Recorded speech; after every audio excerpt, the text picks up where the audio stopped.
Di sebuah kampung kecil, tinggal seorang ibu bernama Siti. Ia seorang janda yang membesarkan anak semata wayangnya, Raffi, sejak suaminya meninggal. Hidup mereka serba pas-pasan. Siti menghidupi keluarga dengan menjahit pakaian tetangga. Penghasilannya hanya cukup untuk makan sehari-hari. Suatu pagi, Raffi pulang dari sekolah dengan wajah murung. "Bu, sekolah minta uang untuk ujian akhir. Kalau nggak bayar, aku nggak boleh ikut," ujarnya lirih. Siti terdiam. Ia tahu, tanpa ujian itu, masa depan Raffi akan suram. Malamnya, Siti memandangi sebuah kotak kecil di lemarinya. Di dalamnya tersimpan cincin pernikahan, satu-satunya peninggalan berharga dari almarhum suaminya. Ia memegangnya erat, hatinya bergetar. "Maafkan ibu, ini satu-satunya cara," bisiknya meneteskan air mata. Keesokan harinya, Siti berjalan ke pasar perhiasan. Tangan tuanya bergetar saat menyerahkan cincin itu kepada penjual emas. Harga yang ia dapat tak seberapa, tapi cukup untuk biaya ujian Raffi. Saat menerima uang itu, hatinya terasa kosong.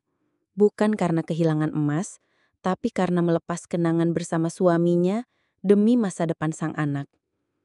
Ketika Raffi diberi uang itu, ia hanya berkata singkat, "Makasih, Bu." Siti tersenyum meski hatinya perih. Ia berharap suatu hari nanti pengorbanannya akan dibalas dengan kebahagiaan anaknya. Sejak Raffi duduk di bangku SMA, Siti semakin bekerja keras. Ia menerima pesanan jahitan hingga larut malam. Bahkan kadang baru tidur setelah azan subuh. Badannya lelah, tapi pikirannya hanya tertuju pada pendidikan anaknya. Raffi mulai menunjukkan prestasi. Nilai-nilainya tinggi, bahkan mendapat pujian dari guru. "Anak ibu pintar sekali, Bu Siti. Nanti pasti bisa kuliah di kota besar," kata gurunya. Mendengar itu, hati Siti mekar seperti bunga di musim semi. Ia membayangkan Raffi kelak menjadi orang sukses. Namun, perjuangan itu tidak mudah. Ketika Siti sakit demam tinggi, ia tetap memaksakan diri mengantar jahitan ke pelanggan. Hujan deras mengguyur, baju dan jilbabnya basah kuyup. Tapi ia tersenyum sambil membayangkan wajah Raffi yang sedang belajar di rumah. Di malam yang sunyi, Siti sering berdoa dengan suara lirih. "Ya Allah, jangan biarkan pengorbanan ini sia-sia. Jadikan Raffi anak yang soleh, yang ingat pada ibunya," pintanya sambil meneteskan air mata. Bertahun-tahun, perjuangan itu membuahkan hasil. Raffi diterima di universitas ternama di Jakarta. Siti melepasnya dengan hati yang campur aduk. Bangga sekaligus sedih karena harus berpisah. Sebelum berangkat, Raffi berkata, "Bu, nanti kalau aku sukses, ibu nggak usah kerja lagi." Kata-kata itu menjadi penguat hati Siti setiap malam. Ia membayangkan kelak duduk di rumah besar, tinggal bersama anaknya, menikmati hari tua dengan tenang. Di kota, Raffi semakin jarang menghubungi ibunya. Awalnya seminggu sekali, lalu sebulan sekali, hingga akhirnya hanya sesekali saat butuh uang. Siti tidak pernah mengeluh. Ia terus mengirimkan uang dari hasil jahitannya, meski harus menahan lapar. 4 tahun berlalu. Raffi lulus dengan predikat cum laude. Foto kelulusannya ia kirim lewat pesan singkat. Siti menangis haru. Akhirnya, pengorbanan ibu nggak sia-sia, gumamnya. Ia percaya, sebentar lagi anaknya akan membawanya tinggal bersama di kota. Beberapa bulan setelah kelulusan, Raffi pulang ke kampung. Tapi bukan untuk menjemput ibunya, melainkan untuk menikah. Ia datang bersama calon istrinya, seorang perempuan cantik dan modern. Di ruang tamu, Siti menyambut dengan senyum lebar. Tapi senyum itu perlahan memudar saat mendengar kata-kata calon menantunya. "Maaf, Bu, rumah kami nanti kecil. Kayaknya nggak bisa kalau ibu ikut tinggal.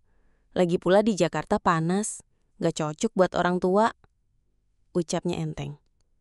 Raffi hanya terdiam, tidak membela ibunya. Siti merasakan hatinya remuk. Semua pengorbanan. Cincin pernikahan yang ia jual, malam-malam penuh doa. Semuanya seolah tak berarti. Setelah menikah, Raffi jarang sekali pulang. Ketika Siti mencoba menelpon, sering tak diangkat. Hingga suatu hari, Raffi datang dan berkata, "Bu, mulai sekarang jangan datang ke rumahku tanpa kabar. Nanti istriku nggak enak sama tetangga." Kata-kata itu menusuk hati Siti seperti pisau. Ia hanya mengangguk pelan, menahan air mata. Malam itu, ia duduk di beranda rumah kecilnya, memandangi langit gelap. Hatinya bertanya, apakah aku sudah gagal menjadi ibu? Tetangga mulai berbisik-bisik, membicarakan bagaimana Raffi yang dulu dibesarkan dengan susah payah, kini tak mau merawat ibunya. Tapi Siti memilih diam. Ia tak mau anaknya terlihat buruk di mata orang lain. Waktu berlalu, Siti semakin tua dan sakit-sakitan. Ia tak lagi menjahit karena matanya mulai rabun. Di malam-malam sepi, ia hanya duduk di sajadah, berdoa. Ya Allah, meski dia melupakanku, jangan Engkau hapus keberkahan dari hidupnya. Lindungi dia ya Rob. Suatu hari, Raffi datang sendirian. Wajahnya kusut, matanya sembab.